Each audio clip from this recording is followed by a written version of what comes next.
Hello everybody and welcome back to easy quants YouTube channel. अगर आप अपनी life में कभी भी रिवर्सल बेस्ड स्ट्रैटेजीज या 5 जैसी मीन रिवर्जन स्ट्रैटेजीज से प्रॉफिट करना चाहते हो तो ये वीडियो आपके लिए बहुत ही ज़्यादा इंपॉर्टेंट होने वाला है, क्योंकि हम लोग इसमें ऐसे पॉइंट्स डिस्कस करने वाले हैं जिससे उन स्ट्रैटेजी का रिस्क कम हो और अपने रिवॉर्ड की प्रोबेबिलिटीज़ बढ़ जाए और एक बहुत अच्छा कैपिटल ग्रोथ हो पाए।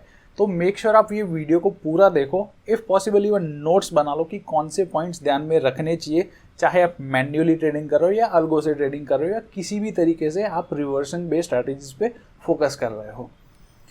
सो डिस्कशन में मेन आज का हमारा फोकस 5 स्ट्रैटेजी पे रहेगा। 5 स्ट्रैटेजी पे हमारा एक फ्री सॉफ्टवेयर चलता है। अगर आपने अभी तक वो सॉफ्टवेयर ट्राई नहीं किया तो डिस्क्रिप्शन के फर्स्ट कमेंट पे मैंने गूगल फॉर्म का लिंक लगाया है, वहाँ जाके आप फॉर्म फिलअप कर सकते हो और उस सॉफ्टवेयर को ट्राई कर सकते हो। जिन लोगों ने सॉफ्टवेयर यूज़ करना स्टार्ट कर दिया है, मेक श्योर आपके फीडबैक हमको सपोर्ट नंबर पे या कमेंट सेक्शन में भेजते रहो और इस तरीके के वीडियोस को लाइक करते रहो ताकि हमें भी वैसे सॉफ्टवेयर्स बनाने का मोटिवेशन मिलता रहे। वीडियो में आगे बढ़ते हैं तो 5 स्ट्रैटेजी बहुत ही सिंपल सी स्ट्रैटेजी है। हम लोग एक एक्सपोनेंशियल मूविंग एवरेज लगाते हैं, उसके ऊपर जब कोई कैंडल बनती है इस तरीके से कि उसका लो EMA को टच ना कर रहा हो तो उसके लो ब्रेक पे हम लोग शॉर्ट ट्रेड बनाते हैं और 1:3 या एक अच्छे रिस्क रिवॉर्ड वाला टारगेट कैप्चर करते हैं। सिमिलरली लॉन्ग सेटअप में हाई EMA को टच ना करे वैसी कैंडल स्पॉट करके हाई के ब्रेकआउट पे एक ट्रेड लेते हैं और एक अच्छे खासे रिस्क रिवॉर्ड के साथ हम लोग एंटर होते हैं मार्केट में। अब यहाँ पे एक बात आपको समझना बहुत ज़रूरी है कि ये जो स्ट्रैटेजी है that is a trend reversal strategy. ऐसी कैंडल बन रही है जो 5 को टच नहीं कर रही, that means market is going in that direction. अगर ऊपर ऐसी कैंडल बनती है जिसका लो भी टच नहीं कर रहा, मतलब एक बहुत अच्छा बाइंग प्रेशर बिल्डअप हुआ है, सो आप मार्केट के अगेंस्ट जा रहे हो। That is why this is called a reversion strategy. ठीक है, सो इस स्ट्रैटेजी में मेन जो फैक्टर्स होते हैं टाइम फ्रेम और पीरियड, ये इंडिकेटर रिलेटेड पैरामीटर्स हो गए, और एंट्रीज और एग्जिट्स को किस तरीके से ऑप्टिमाइज किया जाए ये हम लोग ये वीडियो में डिस्कस करने वाले हैं। सो सबसे पहले स्टार्ट करते हैं टाइम फ्रेम से।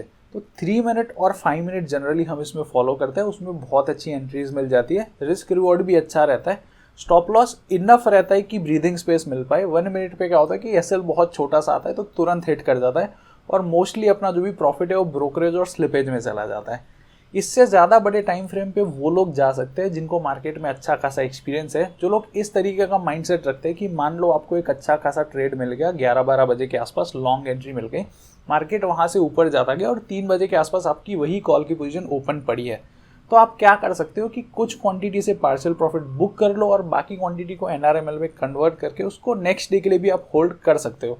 प्रोवाइडेड आपके पास मार्केट में अच्छा खासा एक्सपीरियंस है, आप इस तरीके की चीज़ें कर सकते हो और ये जो ट्रेड्स है वो आपको बहुत अच्छा रिवॉर्ड देके जाएंगे। मतलब 100-200 वाले ऑप्शंस आपको 400-500 पॉइंट देके जाएंगे, बट जब आपने इंट्राडे से अच्छा ग्रोथ कर लिया तभी इस तरीके की चीज़ें करनी है। अगर न्यू कमर हो, नए स्टार्ट कर रहे हो स्ट्रैटेजीज फॉलो करना, तब जाके इस तरीके के रिस्क नहीं लेना है। अपना पॉइंट आता है दैट इज़ दी पीरियड। अब पीरियड में ज़्यादा चेंजेस करने की ज़रूरत नहीं है। पीरियड 5 इसलिए सिलेक्ट किया गया कि मोस्ट ऑफ दी कैंडल्स 5 को टच करके जाती है। हम लोग ऐसी कैंडल ढूंढना चाहते हैं जो बाकी कैंडल से अलग हो, that's why we are looking for a candle जो 5 को टच ना कर रही हो, ना उसका विक टच करे ना उसका बॉडी टच करे और उसका हम लोग एक ब्रेकआउट ट्रेड करें। अब जाते हैं वीडियो के सबसे इंपॉर्टेंट पार्ट पे, दैट इज दी एंट्रीज। दोस्तों हमें एंट्रीज को इस तरीके से ऑप्टिमाइज करना है कि फॉल्स एंट्रीज हम अवॉइड करें, हो सके उतनी कम एंट्रीज ले और हाई प्रोबेबिलिटी एंट्रीज ले कि भी वहाँ से टारगेट आने की प्रोबेबिलिटी बढ़ जाए और हम अपने नंबर ऑफ ट्रेड्स से जो बढ़ने वाले रिस्क है उसको भी बहुत अच्छे से कंट्रोल में रख पाए। सो सबसे पहले जाते हैं कि भाई फॉल्स ट्रेड्स को किस तरीके से अवॉइड किया जाए। अब इंट्राडे ट्रेडिंग की शुरुआत होती है मार्केट ओपन से। जो लोग निफ्टी और बैंक निफ्टी को रेगुलरली फॉलो करते हैं, इवन मार्केट में ऑब्जर्व करते हैं, उनको पता है कि भाई निफ्टी बैंक निफ्टी का गैप अप गैप डाउन होना कोई बड़ी बात नहीं है, बहुत कॉमन सी चीज़ है। Bank Nifty 200-300 point gap up gap down हफ्ते में 2-3 बार आसानी से हो जाता है।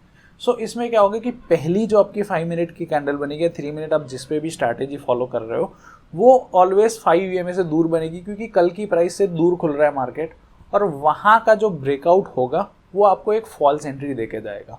अब क्या हो सकता है कि गैप फिल हो गया तो आप प्रॉफिट में तो आ जाओगे, बट आपको पता है कि more than 95% of the days first candle जो होती है दिन की, वो दिन की सबसे बड़ी कैंडल होती है।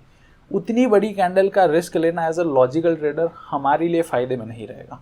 तो हम क्या करेंगे कि फर्स्ट कैंडल को सिंपली इग्नोर कर देंगे। इससे 2 फायदे होंगे। हमारा रिस्क कम होगा, मतलब पहले ट्रेड से आने वाला एसएल कम हो जाएगा, और हम लोग सेकेंड या थर्ड कैंडल पे बनने वाली अच्छी अपॉर्चुनिटी के लिए मार्केट में रह पाएंगे। फर्स्ट में आपने एंटर कर लिया तो अब सेकेंड थर्ड कैंडल से स्कैनिंग ही नहीं कर रहे, तो आराम से फर्स्ट कैंडल को इग्नोर करो, सेकेंड थर्ड अच्छी जो एक्सेप्टेबल साइज की कैंडल बने उसमें ट्रेड लो, और उसके बाद एक अच्छा 1:3 रिस्क रिवॉर्ड आप एक्सपेक्ट कर सकते हो मार्केट से। अब हमको पता है कि एक रिवर्सल बेस्ड स्ट्रैटेजी है, और रिवर्सल हर जगह से नहीं होता। मार्केट में कुछ ऐसे लेवल्स होते हैं, कुछ ऐसे जोन्स होते हैं जहां से रिवर्सल की प्रोबेबिलिटी ज़्यादा होती है। तो हम लोग क्या करेंगे, अपनी अलर्ट कैंडल्स को उन जगह पे स्पॉट करने की कोशिश करेंगे जहां से हमको रिवर्सल की प्रोबेबिलिटी ज़्यादा लगे। लेट्स से कि मार्केट खुला समानों को, वहां से उसने लो बनाया कुछ नीचे 100 पॉइंट, और उसके बाद ओपन के ऊपर 100 पॉइंट उसने हाई बनाया और उसके बीच वाली रेंज में ट्रेड कर रहा है। अब अगर वहां आपको अलर्ट कैंडल मिलती है तो वहां से ज़्यादा प्रोबेबिलिटी नहीं है कि रिवर्सल हो। अगर आपको डे हाई या डे लो के आसपास या कुछ ऐसे एक्सट्रीम पॉइंट्स पे, जैसे RSI 80 के ऊपर है, RSI 20 से नीचे, उस जगह पे अलर्ट कैंडल्स मिलती है, बॉलिंजर बैंड के हाई के ऊपर शॉर्ट अलर्ट कैंडल मिलती है, लो के नीचे लॉन्ग अलर्ट कैंडल मिलती है, तो वहाँ से ट्रेड्स के सही होने की प्रोबेबिलिटी बहुत ज़्यादा बढ़ जाती है। तो हम कुछ इस तरीके से स्ट्रैटेजी को फॉलो करें कि कोई और एक फ़िल्टर लगा दे कि भाई हमारी अलर्ट कैंडल के लिए भी ये फ़िल्टर है, अगर इस कंडीशन में बनती है तो हम उसमें ट्रेड करेंगे, अगर बीच में कहीं बन जाती है तो हम उसको सिंपली इग्नोर कर देंगे। और ये सब के साथ साथ हमको अपना रिस्क भी कंट्रोल में रखना है। तो विल मेक श्योर कि हम अपने मैक्सिमम ट्रेड्स जो एक दिन में ले रहे हैं कि भाई हम कितनी अपॉर्चुनिटी स्पॉट करना चाहते हैं उसको भी कंट्रोल में रखेंगे। स्ट्रैटेजी में अगर आप निफ्टी में फॉलो करते हो निफ्टी में 3-4 और बैंक निफ्टी में करो तो बैंक निफ्टी में 3-4, इससे ज़्यादा ट्रेड्स लेने का सेंस नहीं बनता, क्योंकि इसके बाद आप क्या करोगे, अपना रिस्क ही बढ़ा रहे हो। अगर आप दिन के 3 SL का रिस्क लेके जा रहे हो मार्केट में, that is more than enough. Risk reward इतना अच्छा है कि एक भी टारगेट आ जाता है तो बाकी दोनों का SL बहुत ईजिली कवर हो जाएगा। सो मेक श्योर 3 से ज़्यादा या ज़्यादा से ज़्यादा आपको बहुत अपॉर्चुनिटीज़ चाहिए तो 4 या 5, बट उससे ज़्यादा ट्रेड्स आप इन तरीके की स्ट्रैटेजी से ना करो, क्योंकि आप ट्रेंड के खिलाफ जा रहे हो। याद रखो, entries always against the trend in a trend reversal strategy, तभी आपको एक अच्छा रिस्क रिवॉर्ड मिल पाएगा। अब बहुत सारे ट्रेड्स ट्रेंड के खिलाफ करने का पॉइंट नहीं बनता, तो आप 3 या ज़्यादा 4 ट्रेड्स के बाद इसमें रुक जाओ। और अगर आपको दिन के पहले या दूसरे ट्रेड में टारगेट मिल जाता है, अगर आपको अच्छा खासा प्रॉफिट दिख जाता है अपने अकाउंट में, उधर ही ट्रेडिंग बंद कर दो और रिलैक्स करो, बाकी प्रॉफिट्स को एंजॉय करो। और ज़्यादा ओवर ट्रेडिंग करके जो प्रॉफिट आया है उसको मार्केट को वापस दे देने की ज़रूरत बिल्कुल नहीं है। नेक्स्ट हम लोग जो बात करने वाले हैं that is about the exits. Entries तो हो गई, एंट्रीज में हमने डिसाइड किया कि भाई 3 या 4 से ज़्यादा हम लोग ट्रेड्स लेंगे नहीं, फर्स्ट कैंडल को इग्नोर कर देंगे, और जो अलर्ट्स कैंडल को कंसिडर करेंगे वो ऐसे जोन्स में बननी चाहिए जहाँ से रिवर्सल की प्रोबेबिलिटी ज़्यादा हो। अब एग्जिट्स में क्या क्या हो जाता है कि एक हो जाता है रिस्क रिवॉर्ड रेशियो आपका, दूसरा हो जाता है ट्रेलिंग SL, तीसरा हो जाता है प्रॉफिट बुकिंग, और जो क्वांटिटी अगर डे एंड तक बच जाए तो उसका क्या किया जाए, उसको स्क्वायर ऑफ कर दी जाए या नेक्स्ट डे के लिए होल्ड कर लिया जाए। सो आते हैं सबसे पहले topic, that is the risk reward ratio. Mean reversion strategies की सबसे बड़ी स्ट्रेंथ दोस्तों होती है रिस्क रिवॉर्ड रेशियो। बहुत ही छोटे रिस्क पे, मतलब सिर्फ और सिर्फ एक कैंडल साइज जितने SL पे आप बहुत अच्छा टारगेट ले सकते हो। अगर उसी पॉइंट से ट्रेंड रिवर्सल हो जाता है तो आप एक बहुत अच्छे नए ट्रेंड को राइड कर सकते हो फ्रॉम द वेरी टॉप और bottom. But risk reward ratio का मतलब ये नहीं कि आप हर ट्रेड में खड़े रहो एंड तक। आपको मार्केट का एक्सपीरियंस बताएगा आपको कहाँ निकलना है कहाँ नहीं निकलना। But as an algo trader हमारे लिए बनता है कि हम लोग सेफली थोड़ा ट्रेड करें। शुरुआत में आप क्या करो कि पार्शियल क्वांटिटी से प्रॉफिट बुक करने की आदत डाल दो। मतलब अगर आपने ट्रेड कहीं एंटर किया है, रिस्क मान लो आप 50 पॉइंट का ले रहे हो और वहाँ से आपको 70-80 पॉइंट का प्रॉफिट दिख रहा है, मतलब आराम से 1:1, 1:1.5 जितना आपको प्रॉफिट दिख रहा है, तो what I will do is I will make sure कि मैं वो प्रॉफिट में से कुछ तो लेके जाऊँगा। अब मुझे इतना सही होने के बाद कि भाई मेरे डायरेक्शन में 1:1.5 जितना मूवमेंट होने के बाद मुझे लॉस नहीं करना मार्केट में। सो मैं क्या करूँगा, सिंपली अगर मैं 4 लॉट से ट्रेड कर रहा हूँ तो 1 या 2 लॉट वहाँ पे बुक कर लूँगा और बाकी जो 2 लॉट्स बचे रहते हैं उनका SL में एंट्री पे ले आऊँगा।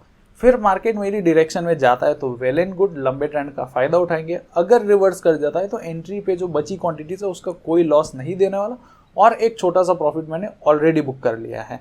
तो इस तरीके से आप पार्शियल प्रॉफिट बुकिंग और ट्रेलिंग SL लगा के अपने लंबे ट्रेड्स को तो कैच कर ही सकते हो, लेकिन थोड़ा सा ऊपर जाके वापस आ जाने वाले और SL खा जाने वाले ट्रेड्स में आप थोड़ा सा प्रॉफिट लेके निकल सकते हो।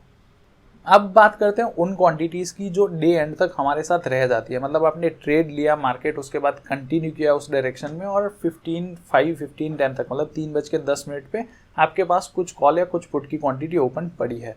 तो उसमें क्या करना चाहिए, दो अप्रोचेस है। एक तो इंट्राडे ट्रेडर हो, अगर प्योर इंट्राडे माइंडसेट वाले हो तो स्क्वायर ऑफ करके प्रॉफिट बुक करके निकल जाओ। अगर आपका माइंडसेट ऐसा है कि भी मैं लंबा ट्रेंड राइड करना चाहता हूँ तो कुछ क्वांटिटी बुक कर लो, कुछ क्वांटिटी को NRML में कन्वर्ट करो और उसको पड़े रहने दो। आपने इतना प्रॉफिट तो बुक कर ही लिया होगा कि अगर मार्केट ऑपोजिट डायरेक्शन में खुलता है नेक्स्ट डे तो भी आपने जो प्रॉफिट बुक किया है वो सारा नहीं खा जाएगा। अगर आपके फेवर में खुल जाता है मार्केट तो जो क्वांटिटी ओपन है वो आपको बहुत अच्छा प्रॉफिट देके जाएगी, कंसिडरिंग वो ऑप्शंस इन दी मनी हो चुके होंगे और ऊपर जाने पे बहुत ही अच्छा उसमें डेल्टा गेन हो जाएगा। सो इस तरीके से आप डे एंड पे बचे रहने वाले ट्रेड्स को भी मैनेज कर सकते हो। अब बात करते हैं ऑप्शन बाइंग करना चाहिए या ऑप्शन सेलिंग करना चाहिए। अगर आप मार्केट में बिगिनर हो, अगर आपका कैपिटल 1 लाख या 2 लाख से कम है तो आपको ऑब्वियसली बाइंग पे फोकस करना चाहिए। सेलिंग के लिए आपको मार्जिन ज़्यादा लगेगा और सब्सटेंशियल क्वांटिटी में करोगे तभी सब्सटेंशियल प्रॉफिट होने वाला है स्ट्रैटेजी से। शुरुआत में 1 या 2 लॉट से ऑन बाइंग बेसिस फॉलो करो स्ट्रैटेजी को, पार्शियल प्रॉफिट बुक करके ट्रेल सेल करने की आदत डालो और जब आपका कैपिटल ग्रो करता है तो आप क्या कर सकते हो, आधे क्वांटिटी से बाइंग में चलाओ और कुछ क्वांटिटी से सेलिंग मोड में चलाओ। अब सेलिंग मोड में फ़ायदा क्या होता है पता है, जैसे मान लो कि कहीं मेरी शॉर्ट अलर्ट कैंडल बनी, वहाँ से मार्केट नीचे आया और मैंने कॉल ऑप्शन को सेल कर दिया। मार्केट थोड़ा घूमा, मेरे टारगेट तक आया नहीं, ना मेरे बुक प्रॉफिट लेवल तक आया और फिर मेरा एसएल खाने चला गया। अब वो जो बीच के टाइम का डीके है ना, वो मुझे बहुत अच्छा बेनिफिट करके जाएगा। तो इसमें क्या होगा कि काफ़ी बार आपका एसएल भी आपको प्रॉफिट देके जाएगा। इतना डीके हो चुका होगा आपका एसएल आने तक कि आपका एसएल भी आपको कॉस्ट टू कॉस्ट या प्रॉफिट या एक बहुत छोटा लॉस देके जाएगा। और अगर आपको लंबे ट्रेंड्स भी कैच करना है तो आप in the money option sell कर सकते हो, थोड़े in the money, not very deep in the money, और उससे आपको डेल्टा का भी गेन अच्छा खासा मिलेगा जब आप टारगेट हिट करते हो। आई होप आपको सारे पॉइंट्स बहुत अच्छे से समझ आ चुके होंगे। हम लोगों को क्या करना है, अपनी एंट्रीज ऐसी जगह लेनी है जहां से रिवर्सल की प्रोबेबिलिटी ज़्यादा हो। फर्स्ट कैंडल को इग्नोर करना है ताकि हमारा रिस्क कंट्रोल में रहे। नंबर ऑफ ट्रेड्स को लिमिट करना है। अगर प्रॉफिट दिखे 1:1, 1:1.5 से ज़्यादा तो थोड़ा सा प्रॉफिट बुक करके एसएल को एंट्री पे लेना है ताकि उस ट्रेड में हम लोग कुछ मार्केट को देना, और बाकी अपने रिस्क रिवॉर्ड को इस तरीके से मैनेज करना है कि हमारे 1-2 टारगेट्स आने पे भी हम ट्रेडिंग रोक के एक बहुत अच्छे कैपिटल ग्रोथ का फ़ायदा उठा पाए। आई होप वीडियो से आपको अच्छा खासा इंसाइट मिला होगा रिवर्सल स्ट्रैटेजीज को कैसे इंप्रूव किया जाए उस पर। यही सारे फीचर्स के साथ मैं 5EMA स्ट्रैटेजी का प्रो वर्जन वाला सॉफ्टवेयर लॉन्च करने वाला इन दी नेक्स्ट वीक। तो उसके लिए मेक श्योर आप चैनल को सब्सक्राइब कर ले, वीडियो को लाइक करें और अपने दोस्तों के साथ शेयर करें। मिलते हैं दोस्तों अगले वीडियो में, तब तक के लिए थैंक यू, टेक केयर और हैप्पी ट्रेडिंग।